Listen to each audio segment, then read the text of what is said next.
as Eli Manning stays on his feet. It is caught by Tyree.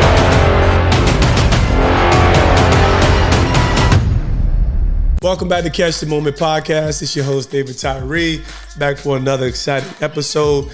It's always friends and family here, but today I'm excited to have a guest who has imparted wisdom, insight to me as a person, to my players, to the people that I've impacted. Elaine Pasqua, how are you? I'm great. It's so good to be with you. It's always good. We do this on the regular. We do. So it's long overdue to have you at the orange table. Welcome to the orange table. I am honored. I love it. Good color. Obviously, this is always about the process, the journey. It's about, that human experience that's going to get us to the destination that we desire. But before, I'm known for a moment, where were you when you first saw the helmet catch? What was your thought, response, story, memory, anything? I grew up not far from Rutherford, New Jersey. I grew up in Clark, New Jersey. So okay. I was always Parkway, a Giants fan. big shout, Jersey Exit folk. 135. And I was always a Giants fan. So I was at a Super Bowl party. I don't remember whose house I was at that year. Could be because I know. Now, were you drunk or why can't you remember? No, I don't drink. I always drink water. It's just I do too many things that I forget. I tell people I drink all the time. I drink coffee, I drink water. I'm just messing. It could be because I now live in the Philadelphia area, and I'm married to an Eagles fan, and I probably was at a Super Bowl party with lots of Philly people, and they're tough. You know how they are. Listen. But I'm never afraid to. You ain't afraid? No, I'll root for my guys in blue. I'll go against those birds. So I was probably the only one. It could have been. I remember being at a party. It was in a bar. I think a bunch of us are watching, and I was the only one going, "Yay!" And they're all looking at me like, "Get out of here!" And so it could have been that. But all I know is I was cheering, going crazy. Yeah. Well, I know you love me now, so there's no. That's all that matters. The heck with what you did back then. No, that's pretty awesome. No, it's funny you talking about. It's always fun making a reference to Philly fans. I tell people I played at a few cool stadiums. Seattle was the loudest, but Philly's the most obnoxious. Philly, I tell people, New Yorkers, we got our whole little vibe here, but we kind of had more of a Starbucks crowd. It was more talk. Philly was wait, we ready to go to jail for this. We ready to go to prison. We are completely ready to die. No one wants to be the away team at the lake. They do not want to be there. Oh, boy. And I actually remember the vet as well. I remember actually in college, I played on that godforsaken field. So you being locked in, it might have been, wise for you to keep your voice down, even while, but you were bold. Good for you. I don't. So you are a professional speaker, communicator, keynoter. Obviously, I have learned much. You have facilitated sessions for our New York Giant rookies year in and year out. Yes. So of course we're going to get into some of your journey, but how did you, it's an invaluable skill. Can you talk about how you got into it and, just how did you get into storytelling, communicating? For years I would stand up and give like awards at informal gatherings or whatever. People would come up to me and say, "You should be a speaker."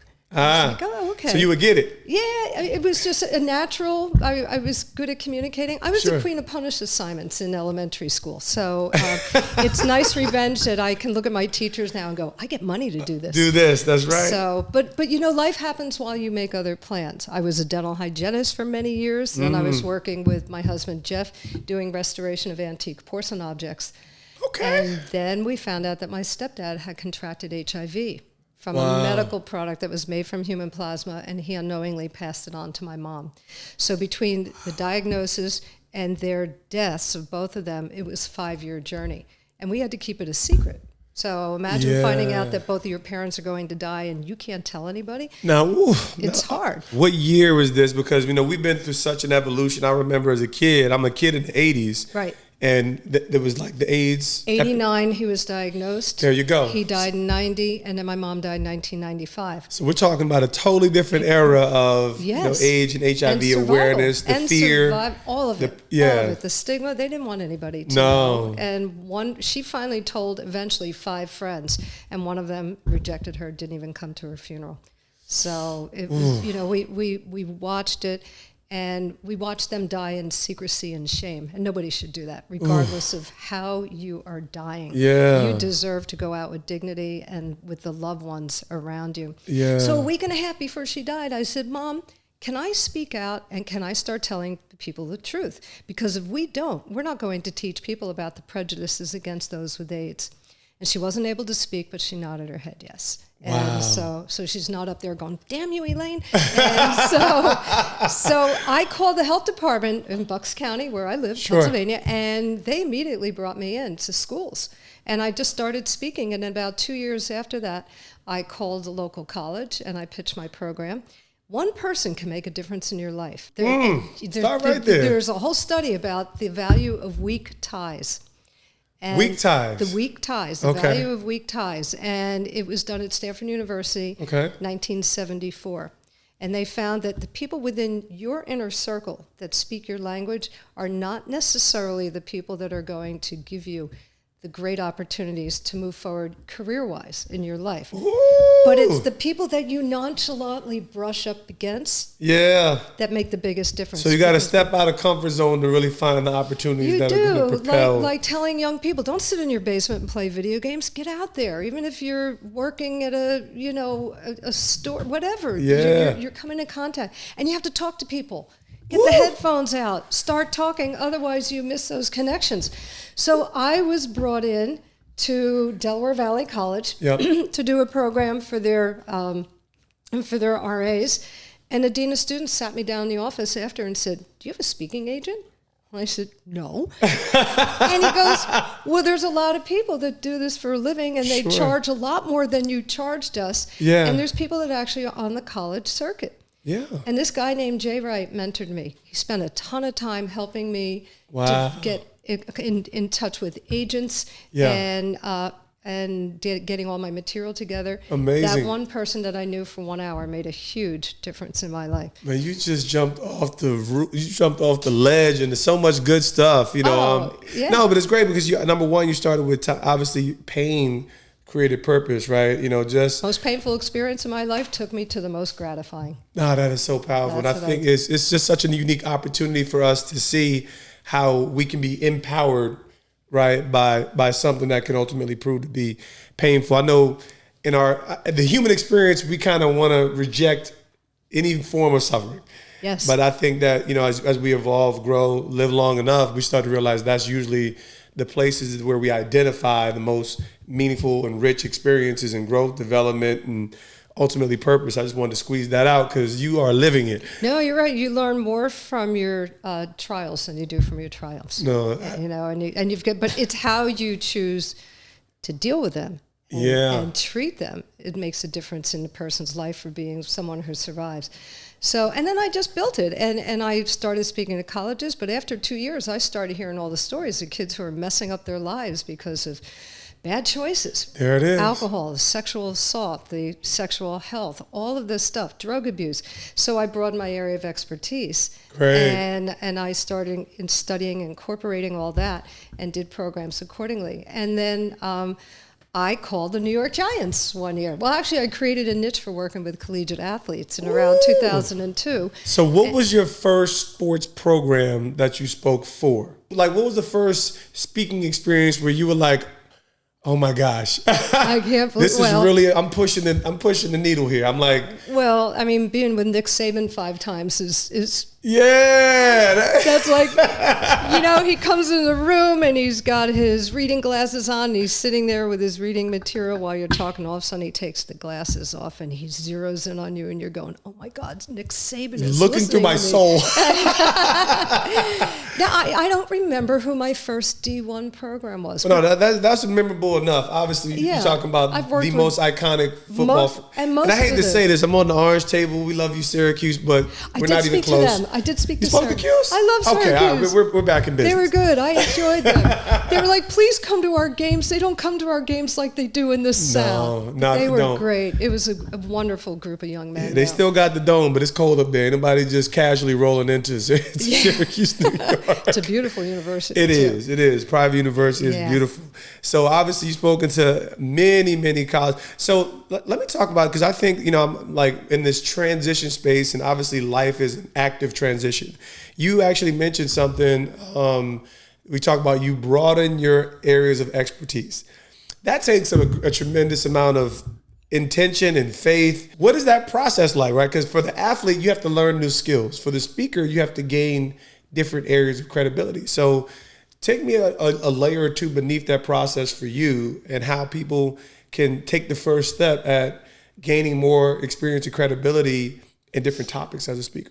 I think most important is to do your research, but do your research with reliable sources. And Here we go. because, you can pull anything from the internet, but you just don't know That what is- you're pulling. And so you have to know who you're going to. Correct. The CDC, the National Institutes of Health, addiction services. And then I was going to conferences too. Excellent. So I learned a lot from conferences, and I learned a lot from my colleagues. I think it's so important, especially for a speaker. So many speakers have agents, and they now have a barrier between them and their clients. Yeah. And you don't learn. And so by the time I get there, I'm already really good friends with people. But more importantly, I talk to them and I learn from them. This is about, good. I'll say to them, what are your greatest issues? What are your concerns? And things had changed. I mean, things changed so much from 1997 when 95 is when I started speaking. Yeah. But I got on the college circuit in 97. Okay. And things have changed. You didn't have social media. No, that's you- my era. Cheers. Yeah, yeah. I wouldn't have made it. No. And we just, so much has changed. So I needed to grow and change with them. And I always needed to do my homework. I needed to talk to students. I needed to talk to administrators. This is good. And so you just fill your bucket from every source that you can, but be careful of what you're filling it with. Yeah. You don't want to bring the wrong things. Obviously, the key word is credibility, right? Yes. And I think, credibility, sometimes it can be real convoluted, but at the end of the day, we talk about a variety of resources. You talk about students, we talk about, information sites, credible sites. It's so important because when we talk about evolving, growing, and remaining, I'm very careful with how I use the word relevant, because relevant is actually a term that is relevant. I was thinking the same thing. Yeah, it's like people always want to dismiss. It's a very dismissive word. Right. And I think, there's probably a better word that we could find in relation to remaining, up to date, in tune, especially as the world changes and you're looking to solve problems for certain population groups. That's pretty amazing. So you already kind of mentioned this, like you talked about people being wired. So, and you got this naturally, we vibed immediately because of just we got a lot going on. We got Jersey, we got Jersey roots. The Jersey roots are deep. Y'all, I'm always on here. You can't refute giving the Garden State shout outs, but how, what are some steps? And I think, of course, for emerging generations, we're finding greater distance in communication, right? From text to social media to now we're going AI and metaverse, right? So scary.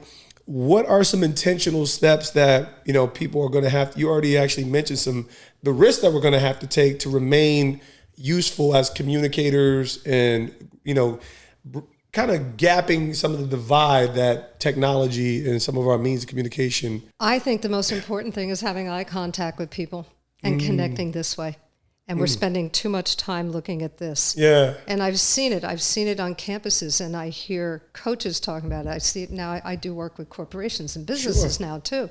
But you're seeing that people are glued to this. Yeah. And we're in a loneliness epidemic right now. Yeah. And I say to them, you know why you're so lonely? Because you're ignoring the person that's standing right next to you. Right next to you. And we're not, I pick up people. I have a lot of friends who I've picked up in grocery stores, and because I like talking to people. Great. And people who are more social live longer. They go into the blue zones. Those are the areas of the world where people There we go, live the the blue longest. zones. I'm aware of them. Mediterranean diet, they Yeah. garden, and they're extremely social. And I think it's so, it helps boost our immune system, all these things. But you learn so much. Yeah. Some people are not as, Jeff, my husband, has called me pathologically social. So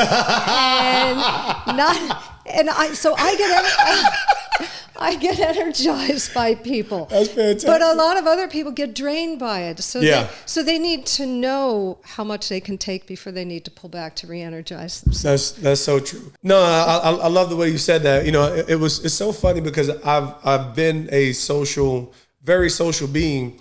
But, I think there's also this evolution, right? Like, and I think when you're in service, like, I'm social with purpose. Like, Right. if I'm going to be present, I'm going to be fully present. Right. And, but I realized this, I'm probably a little bit more of an introvert in relation to just how I live. When I come home, I actually just want to be Yes. still, be present. But if we're on, we are absolutely on. If we're out, we are absolutely out. Right. Well, you're recharging. Yeah, exactly. It's the that's good. recharge. And I think that's important that we get to know ourselves That's so. and what works better and what doesn't work better. I've always loved your journey, but also your commitment to growth and development. What do you feel like has been some of your hidden recipe to this remaining youthful in the midst of, an evolving world and, still having the opportunity to contribute on so many different levels? Be curious. Be curious and just keep talking to people and hang out with younger people. There you go. And always want to learn. I'm constantly reading. I'm constantly filling my brain, my soul. Sure. I've been speaking for 27 years professionally. Yeah. But I'm still going to conferences to learn how to be a better speaker. You can always be better. You can always learn more. Cheers to that. No, it's true. And younger people, like I just got back from a retreat in Asheville, North Carolina. It was 9 speakers. I've known a number of them for a few years. Few I've met for the first time. Great. I was 15, 20 years older than them. Wow. And they invited me. That's awesome. And they kept saying, we love your energy. And so, I love being with different people of different age groups. My friends are all complaining about their aches and pains. They're not fun to be with anymore. No, that's absolutely amazing. So talk to me really, really briefly about, how long have you been married now? Jeff and I have been married, well, Evan's 33 years. 33 years. But we together? But we were together before that and had a home and had a business. How many years y'all been together? 37 going 37. on. Excellent. Yes. So yes. 37 years. All right. I could imagine many ebbs and flows, wins and losses. What is the fabric, that has tied you two together in the midst of this relationship, moving pieces and work, different schedules? Me and my wife got something going on. I always like to understand the inner dichotomy of what it takes, because we don't have enough lasting relationships in this era anymore, right? So what has worked extremely well for you? I think, and I tell people this all the time, friendship. We were friends for 2 years before we got together. I was actually in another relationship. Well, he came and got you. Don't tell anybody. Say he's just a friend. And you so, say he's just a friend. Oh, baby. But this time it worked. He hated my track record. And then I was like, no, but I stayed with you. But anyway. Don't worry, I saved Liala too. I had to come and rescue her. I was like, hey, you are way below your standard here, honey. It worked too. No doubt. So, no, you know what? Having that, it is easy to fall in lust. Come on now. Ooh. It's easier to even fall in love. But the lust fades faster, especially when the kids come in and the bills come in and all this stuff and all this pressure. But if you still have a friendship and you have a lot in common. Like we have a lot in common. That's We good. have a music jam at our house we just had a party of 30 people singing out on the patio. Yeah. We've been jamming for years together. He likes museums. We like sports. We like a lot of the same things, but yet we still live very independent lives too. That's fantastic. And so we have a nice balance of filling Differences. ourselves up and enjoying each other's company. I tell people you have to have shared values, but Yes. but you marry for differences. I tell people all the time is like the nature of the relationship is the complementary side of it, right? Yes. And I think sometimes we just don't celebrate the differences Right. enough, right? And isn't that the root of what diversity is really rooted in? But even in a monogamous relationship, in a healthy relationship, there's differences that actually work to our benefit. And you have to appreciate them. There you go. You got to celebrate. That's Big shout out to Jeff. Jeff's a rock star. He loves you. No, it's Should we pretty tell him that he amazing. wanted to wear his Eagles hat into the Oh Giants? yeah, at one yeah. time? He That's a tried to great violate. story. He tried to violate. But you know, we clip the wings. We clip wings around here. We make the sure whole way over. Take that Eagles hat off, Jeff. No, David will think it's funny. Finally, I had my hand on the handle of the building after asking about 5 times, and I said, "Take the blanking hat off now." Don't mess up the business. That was it. Yeah. Don't mess up the business. Even from a professional side, what was a pivotal moment? Because I know that COVID was difficult for speakers. And what were some crushing moments where you really had to do soul searching and deeper digging, maybe than even more? You know, like you might find a rhythm and a cadence in your professional life. What was an experience that you felt like was really transformational in your evolution as a speaker? Well, as a speaker, and I tell people this all the time, we don't have the guarantee that we have a job on Monday and we're going to get a paycheck on Friday. Come on, somebody. So we are constantly going through these challenges. Sure. And we have to fight hard for every gig we get. And I look at the ebb and flow of my career. My career still has not totally recovered from COVID. And a lot of us have not. Sure. Some have. It depends on what they're talking about. True. And I am breaking more into doing business and corporation work and things like that as well.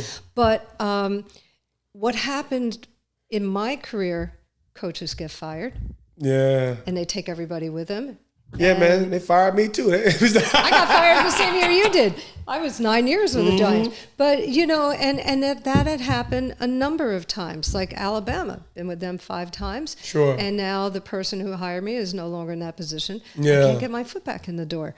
And I've had that with many universities. And then sometimes it can work for you because the person that gets fired goes somewhere else. And then they take you somewhere else. So it just works like that. So I think the thing is learning to accept rejection with grace and dignity and be willing to like dust your, and I've even said this, I've spoken to audiences about that, and I say, we are our own worst enemies. And so we hit a setback and we're like, they don't like me, they're going to reject me. And you gotta, if you get rejected, dust yourself off, pick yourself up, and move on. And you have to have self-confidence. The first time I reached out to the NFL, it was a contact that was at the Giants before you were there that connected me to the person who was head of player development at the NFL. Nice. And they asked me, the woman who was in charge at that time, asked me to send an outline of my program. So I sent it. Didn't hear anything for 3 solid weeks. And I was sitting there at my computer, and all of a sudden, email drops in from her. And I was like, I don't want to open it, because I was certain it was going to be a rejection. Yeah. And opened it up, and he said, Elaine, we really like this program. Would you please schedule a time to come into New York to present this to us? Excellent. And so we have to have the confidence. Sure. That's what's helped my career tremendously. When I've had those setbacks, is believing in myself and believing in my work and just saying, I don't care what other people are saying. I'm going to keep pushing forward. I'm not going to let anybody take the wind out of my sails. That is fantastic. But this is something that we must constantly, I tell people the difference is like you have to believe and know, right? Like and the confidence is like sometimes we're in the believing space, but we're not knowing that we're actually purposed for these opportunities. And the road to get there, it has those rejections, the setbacks, the obstructions, the impediments, whatever it is, there's a cost to get the reward. Yeah. And but who you become in the process is what makes it you get stronger. There you go. And I think what you have to do to help believe in yourself is keep remembering the positive feedback that you have gotten along the way and the people that you know that you've touched. And this is key. And this is human nature, because I remember seeing Robin Roberts at a conference, and she talked about that, and she said, you'll get all these accolades and somebody will write to you and go, I hate your lipstick. And then the rest of the day you're thinking, my lipstick, maybe it was the wrong color. And I could get 50 evaluations and one person will say, wow, she really was awful and blah, blah, blah, or something. And you memorize it and you run it through your head the whole rest of the day, and you have to let it go. This is so, because this is the age where, not just even in relation to feedback from clients, but social media, right? You can have 10 comments and there's one bad comment and it can destroy someone's belief structure or idea, or maybe I shouldn't have said it this way.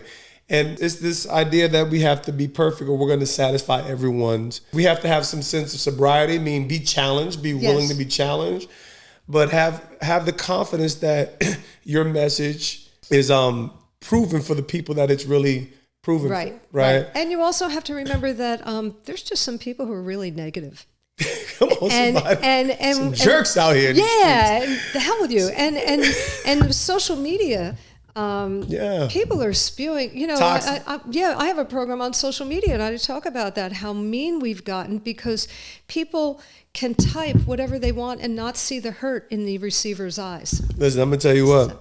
You say see the hurt. I say, you know, like I'm like, man, you would get punched in the face, right? Like I'm from the era of punching people in the face, and walk out, right? And it's like if you had to be tough enough to say something and bear the consequences of what you said, right? And that's the biggest barrier and buffer between social media is that, you know, I guess they call them Twitter fingers and things of that nature, is that people are talking the game that their true strength of character really doesn't stand up to more times than not. So it's cowardice, right? That pervades their strength, and there's not enough consequences, sadly, right? Now you got burner accounts and all this other stuff. So I really love the opportunity that all the social media channels present, but man, it's a hard evolution when you're dealing with real consequences, real time. Yep. Like you knew certain people you couldn't say certain things to. Those bullies. Yeah. Right. Whether they were bullies, whether they were just, you know, real people. Right. Or, you know what? And if I do say it, I have to be willing to stand on it, right? Right. And I think, just like you said, it's a good litmus test that we have to kind of reevaluate. Do I mean what I say, or am I just insecure? Right. In who I am internally. Right. So no, it's a powerful dialogue. It's a really powerful dialogue. What are you most excited about? You know, like I said, I know you've added a lot of value to different populations, groups, different topics.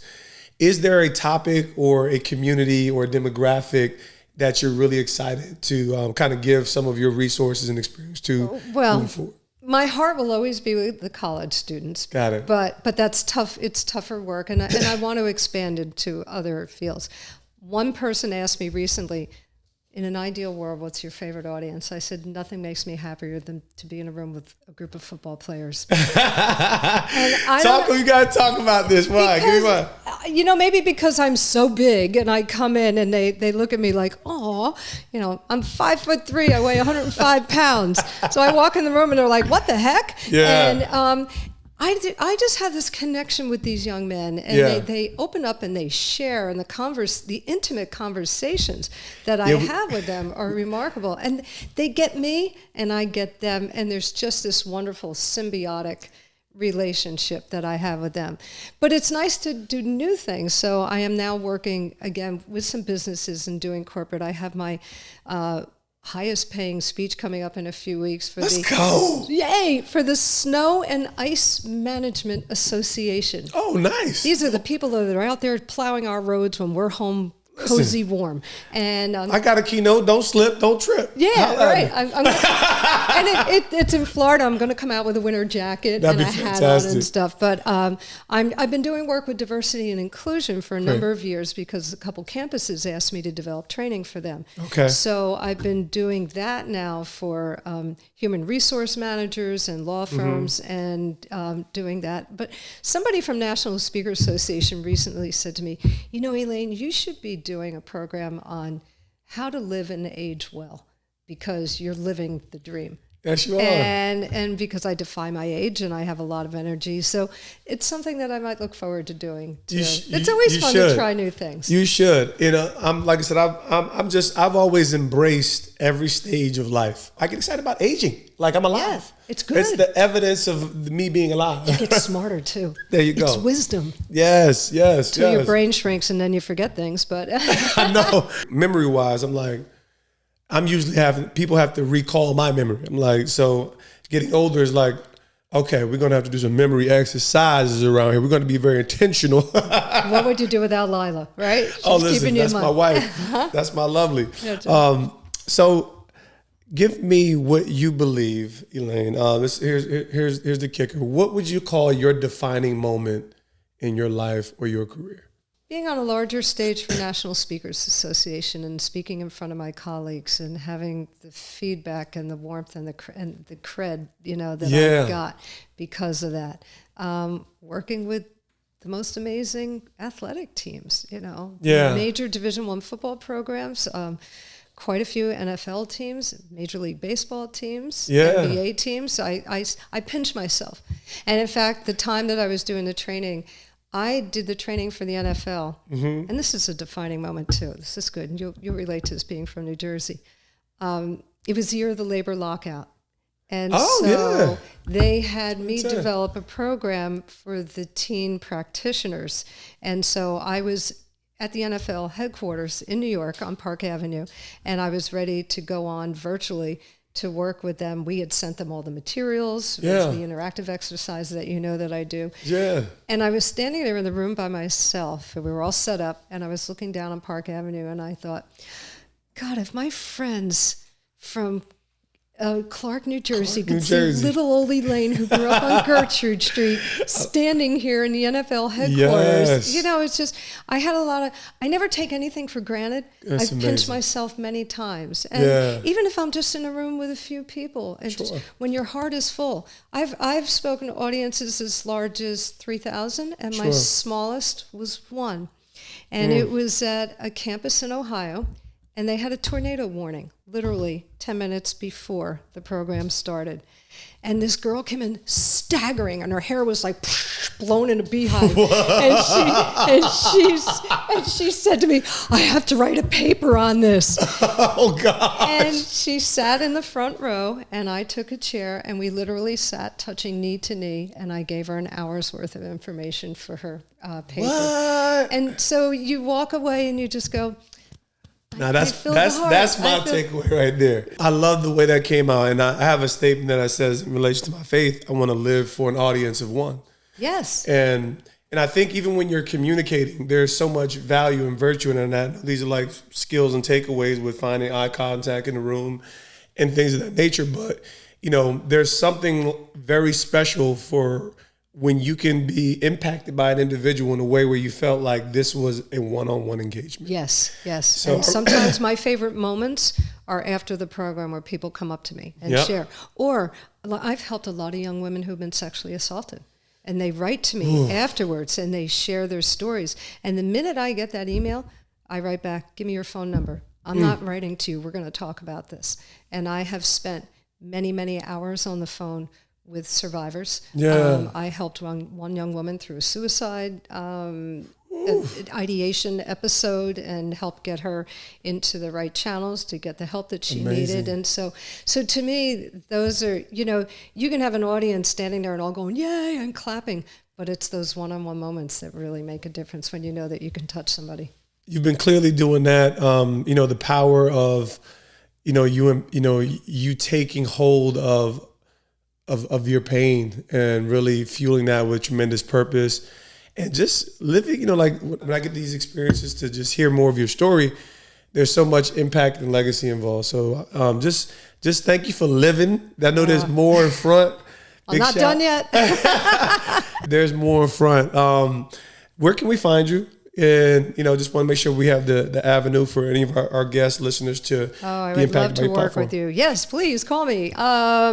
Phone number, so email. Get whatever you want. Okay, phone you number 215-348-5355. You can also reach me, Elaine, at Elaine Pasqua, P-A-S, as in Sam, QUA.com. And my website is ElainePasqua.com. So you can see, I've worked with the military, I've worked with many different audiences. Sure. And I love that variety. To touch different people. I know how even having you with the Giants for a few years, and listen, I know how it is to be a young man. It's like there's nothing like in this like it's a motherly, but it's like the cool mom. It's like Elaine is the cool mom. It's like she's not like my mom, but she's like how you envision your mom to be.